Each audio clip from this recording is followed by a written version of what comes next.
Hello everyone, welcome back to another episode of Steven Inks.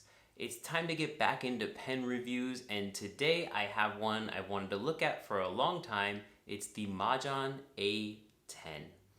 This pen is, as you can see, a copy of the Pilot Vanishing Point, and it's also quite similar to the Jinhao A1 that we've looked at on this channel before. Is there a clear preference between one or the other if you're looking for a low budget alternative to the Vanishing Point? Is it more of the same? We'll find out as we look at the parts and features of the pen, do some sample lines, and then complete a final drawing. You'll see if this is a pen that will be worth considering if you're looking to do fountain pen art. So let's get started. All right, so the pen comes in this little box right here. Probably from the outside, you may have guessed what's gonna look like on the inside. And there it is, that classic metal tin, which always has this same divot in the top where the clip of the pen is. Because it's just so minimalist that it kind of is too small for its own good. I don't think I own any of these little metal cases that don't have that little divot in the top, right where the clip is. I do like these cases though. I think they accomplish their job, which is to get the pen to you safely. Well, let's see if it got to us safely right now. Oh yeah, there it is. Really pretty pen. This is now the third pen that I own that's this exact style. So when I do get a new pen that's a similar style or is the same model shape and everything as something I already own, I try to get something different. So this time it's the ribbed gold finish. I have not seen the Vanishing Point, which is what this pen is based on, in this particular finish. Let me know if I'm wrong about that in the comments, but that's why I went with this gold one, just to kind of make it fun. I've got a silver colored one, and I have a matte black one, and then I have the Jinhao A3, which is a plastic pen, but the same kind of shape and body style, and that one's in a green faceted finish. So all the pens that look like this. We've got a nice pushing action. Obviously we've got the same nib as the Vanishing Point and the Jinhao A1 and the A2. Little thing that that Pilot came up with first, and these guys are obviously they're copying this design. It's kind of an homage as much as it is an original. I do see some differences here between this shape and the A1. Let me get my A1 and we'll look at what that looks like together. Okay, so here's my silver kind of knurled. I think that on the website where I got it from, it said like fish scale or something like that. I just wanted to show off. Oh, you know what? Looking at it, it's actually quite similar. The way that these bodies attach goes through those threads. Same here. Slightly different top. I think I do prefer the Mahjong style converter over this one. This looks a little bit cheaper, but not bad. More of a thicker step between the body attachment here and this one here. And I wonder if we'll notice, yeah, okay, so the gold one has that thick banding on the top instead of the bottom, therefore the gold one, this one right here on the left-hand side, that's the Jinhao 10, is longer on the button side. So when you put them together, let's just do that so that I can prove myself right here. Oh, there we go. Slide that in. All right. When you put these two together, this one and this one should be pretty much the same size. Yep, they're pretty identical. I just noticed something, and maybe I will have, oh yeah, okay. check this out. This is just metal to metal, bare threads, and then over here with the Jinhao, what we're looking at is a nice little rubber O-ring. I do like when they provide the O-ring because it gives you that great little tightening right before the threads kind of connect. And it makes you feel like something's secure. It's not going to come loose. So good job, Jinhao. This looks really nice. And obviously we're going to take apart the rest of it and look at all the other pieces. But yeah, I got the cap here. This mechanism inside the body, this is as much as I can take this apart. It's just kind of a metal piece, and there's a couple of pieces fitted onto each other. They don't come apart. And we've got this sort of amalgamation of a pilot style converter, and it does, like I said before, feel a little bit cheap compared to the Mahjong one. And as much as I don't like pilot converters, I'd prefer a pilot Con 40 to one of these, because even though the Con 40 has a laughable ink capacity, it does look like it's not going to break down, and I don't know how long this little guy right here is going to last.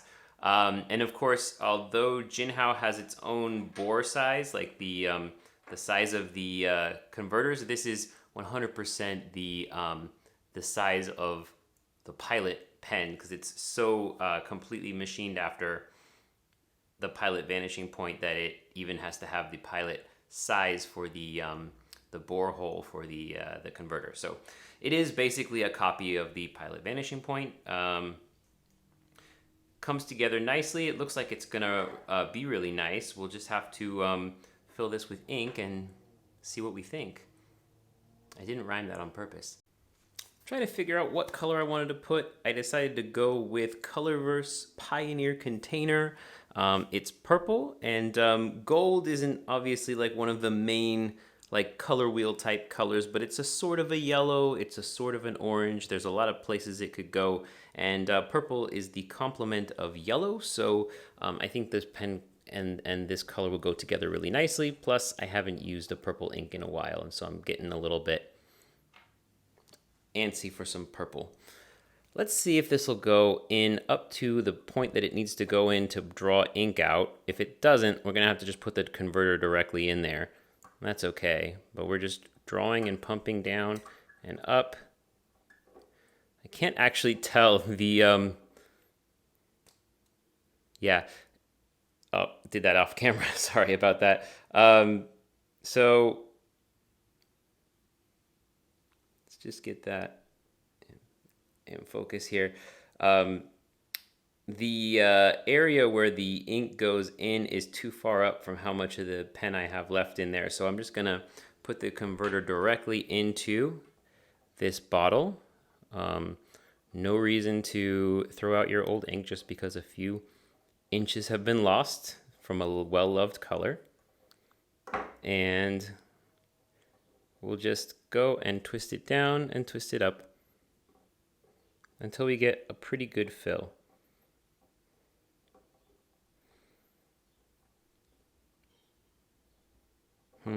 Interesting. Well, that's not working very well either. So I got this up on the top.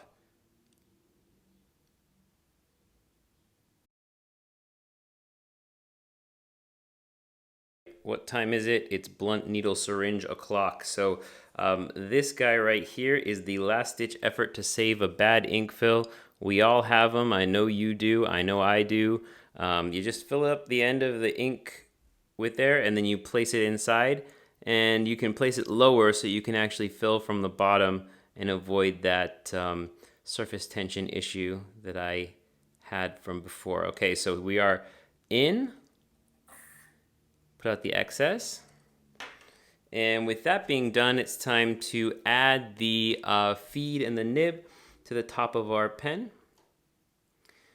I have a couple of pens in this style, and you know, no one can say that they aren't pretty finicky. So hopefully that's the last of the problems we have from it today, and that it'll write really nicely right out of the package. So let's get going with some lines. Okay, here we are with the pen, nice and inked up with that Pioneer container, and we are going to see how it goes with writing. Oh wow, right out of the box. Now, I've been told very recently that you always got to flush out your pens and get all the oils and stuff from the manufacturing out. But it's interesting to me that although I agree that I probably should do that, there's quite a few times where somehow, for some reason, a pen just works right out of the box. And I kind of want the people who watch this channel to know which pens work right out of the box. And this one apparently does. It's a nice, thin, even line. It's very dependable. Putting heavier pressure doesn't seem to be doing much to this. Heavier or lighter pressure, you get a little bit of line weight, but I don't think that this nib is meant to be flexed. It's kind of a wet writer. You can see, I'll just pop this back up here, see if you can get a picture of that. There's quite a lot of ink right there. So it'll be something where you don't want to go too far into the details, because you'll probably end up with something that's very very wet, and if you don't have high quality paper, you'll get sort of an issue there. You get some waterlogging. Oh yeah, it's definitely a wet writer. You can see down in the corner here, I smudged it with my finger by accident. I love this. I love this Pioneer container. It's like an old grape juice stain. It's a little bit grayed out. It's fun to play with.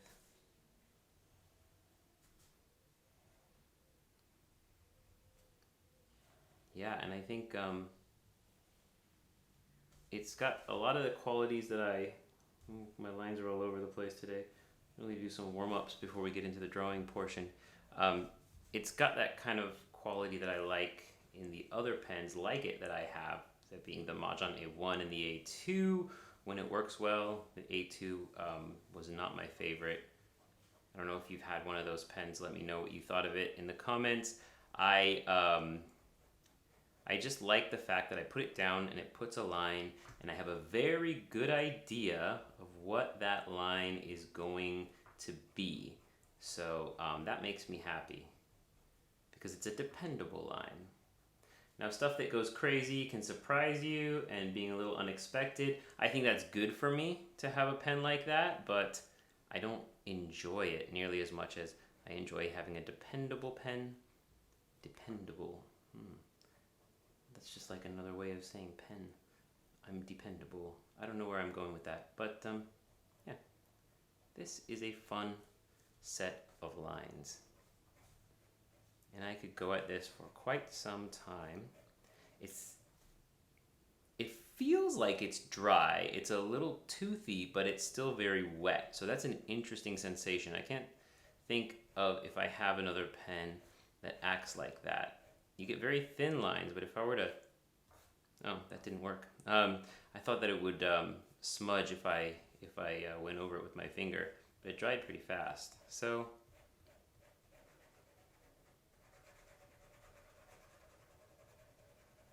a little bit scratchy here. We'll wrap things up. A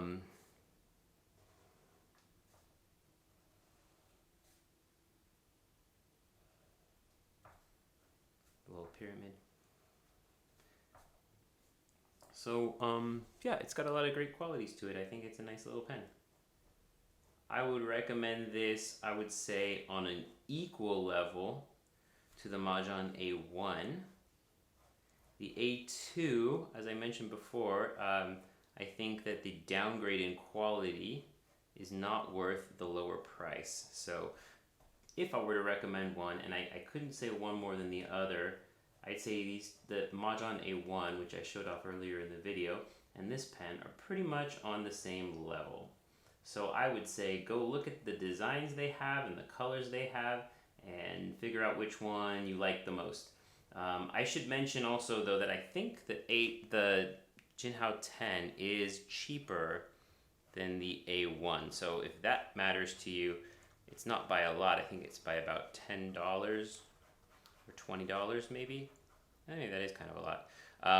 You check the link to the price in the comments of this video, and you can also obviously look both of them up on your own if you like. So, very nice pen. Seems well made. It feels sturdy. Obviously, time will tell if it remains such, but it doesn't look like it's going anywhere. It looks like a nice solid build.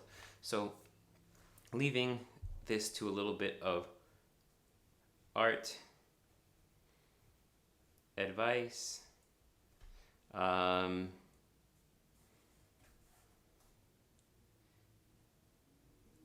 Get a, oops, I didn't spell that right. A second opinion of all your crazy thoughts.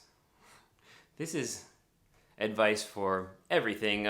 I recently on this channel made a video about creative block, and I got to hear some very nice words from some very kind people who watched this show. You can check that video out on this channel if you're interested in it. More philosophical than supply oriented, that video.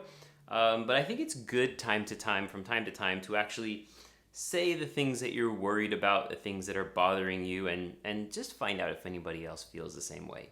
You might find that you're actually not crazy and you have a thought that is normal and you've just been hyping yourself up over it. This is good advice for relationships as well. Don't want to go too deep into why I know that, but we're going to do some drawings and we're going to see how this pen holds up in the long run, so stay tuned. So I gotta pause this video because this drawing came over so fast I didn't have time to explain what it was or what it was about. I want to wish a happy late Father's Day to all the dads out there. I don't have any children myself, but as many of you are, I am a byproduct of meiosis. So I've got a dad, and I shared on this channel about a year ago about my uncle passing away and all of the great stories that we told at his funeral. And I realized that while someone that you care about is here in the world, you should probably tell their stories while they can hear what it is that you'll remember about them, and let them contribute all the facts and details that you forgot about. So here's some stories about my dad.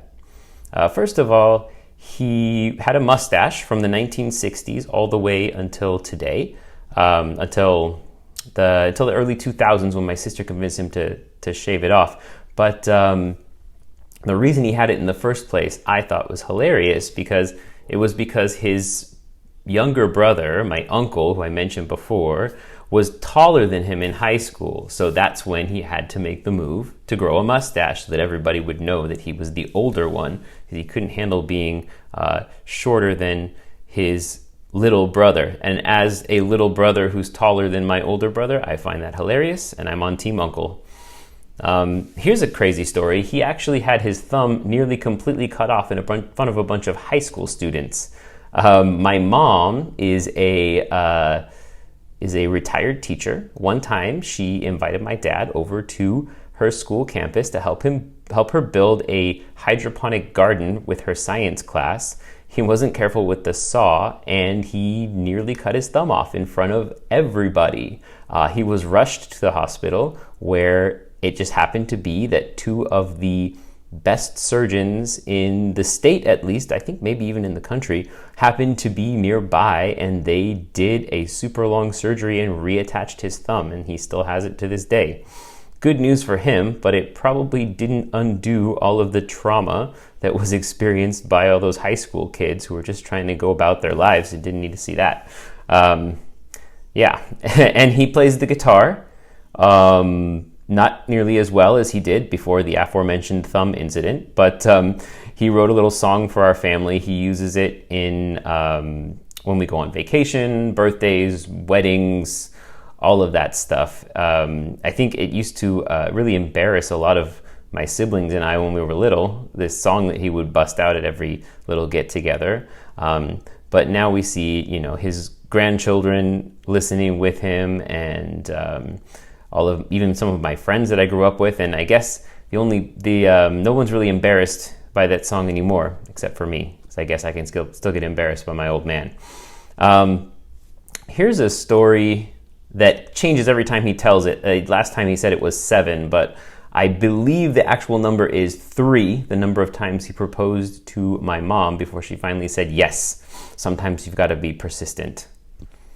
This is the house I grew up in. And my father, with my mom and my uncle, actually my father designed the house, and my mom and my uncle, and he built it.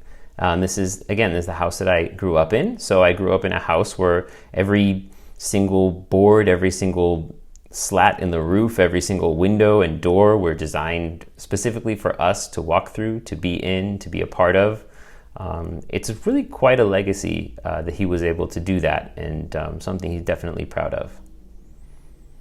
His driver's license said that he was blonde for many, many years after that was no longer true. I never even knew him as a blonde person, but the blonde driver's license he kept for a good decade or two after it was relevant.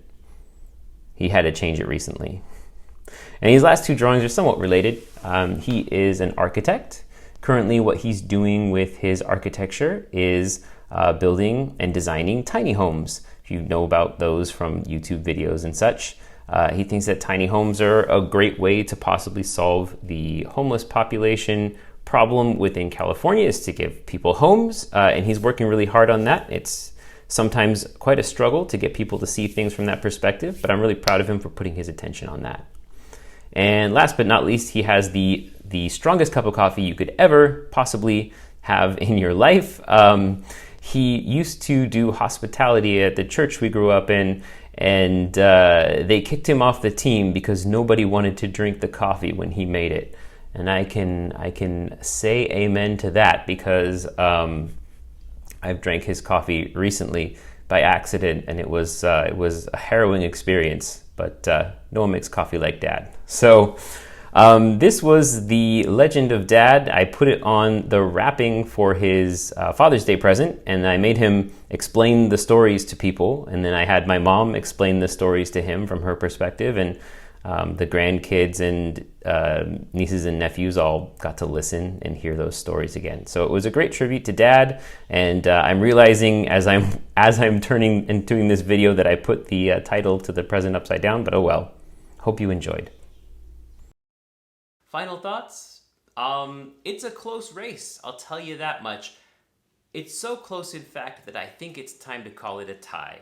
So the Mahjong A1, which is the pen that we've reviewed before on this channel, and the Jinhao A10, they're kind of cut from the same cloth. My best advice is the advice that I gave before when drawing the test lines. Find the finish, the color, the style that you like, and go with either one. I do still think that the converter for the A1 is a slightly better build quality than the Jinhao 10.